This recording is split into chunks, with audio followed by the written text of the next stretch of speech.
دخلت ثانية. Les inégalités sociales en matière des soins dans les établissements de santé. نعاود نذكر المشاركين عندكم فقط 10 دقائق. Bonjour à tous, je remercie d'abord M. Madame Hachemi ainsi que Madame Hajdi d'avoir rencontré ce séminaire et d'avoir accepté ma contribution. Donc sans tarder, je rentre directement sur le sujet. Ma participation porte sur les inégalités sociales en matière de soins dans les centres de santé.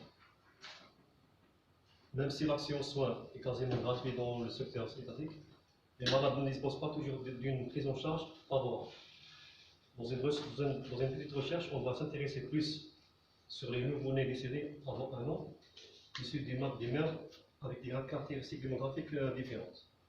Donc ce travail porte et aide à décrire la situation sanitaire dans la commune d'Oran et savoir s'il y a une convergence en mortalité infantile entre les groupes sociaux, ainsi que de mesurer ces inégalités en matière de soins entre les mères de différentes catégories.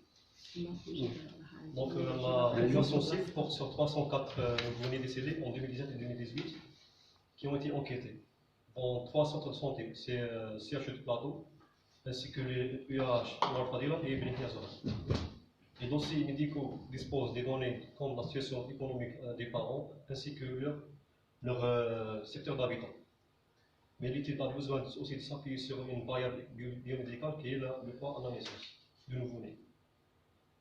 Concernant l'analyse causale de la mortalité infantile, des variables comme le revenu par exemple du ménage ne figuraient pas sur les dossiers des malades, c'est-à-dire des nouveau-nés. Donc on a préféré faire une analyse plutôt descriptive que explicative. Les catégories socio-professionnelles des parents influencent la mortalité des enfants en tant qu'indicateur de la classe sociale. Comme ils ne sont pas mentionnés sur les registres, on a créé une variable nouvelle, c'est la situation économique des parents. Cette dernière contient des modalités simples, par exemple femmes occupées ou sans emploi ou femmes au foyer. Et pour le père aussi occupé, retraité et chômeur. Si on suppose que les deux travaillent, l'importance du revenu cumulé se trouve à travers une bonne alimentation, la qualité des soins de santé accordés à l'enfant. Cela peut paraître une source de confort, néanmoins, la nature de l'emploi peut être déterminante. Donc, la première figure consiste à décrire la première variable, c'est-à-dire la situation économique de la mère. On voit clairement que la mère active ne représente que 1/5 de la population cible.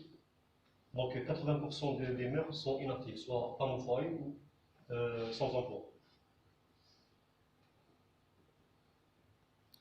Et pour la période néonatale précoce, la mère active ne représente que 1/5, 12,5%.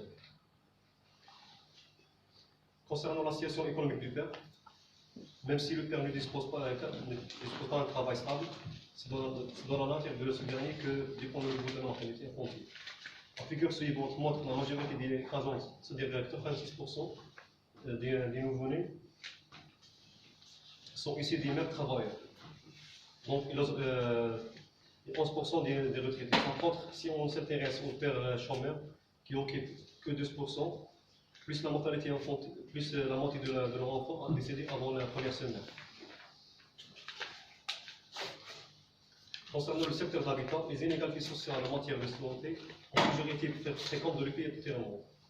Plus particulièrement en Afrique, par exemple, les zones urbaines et rurales.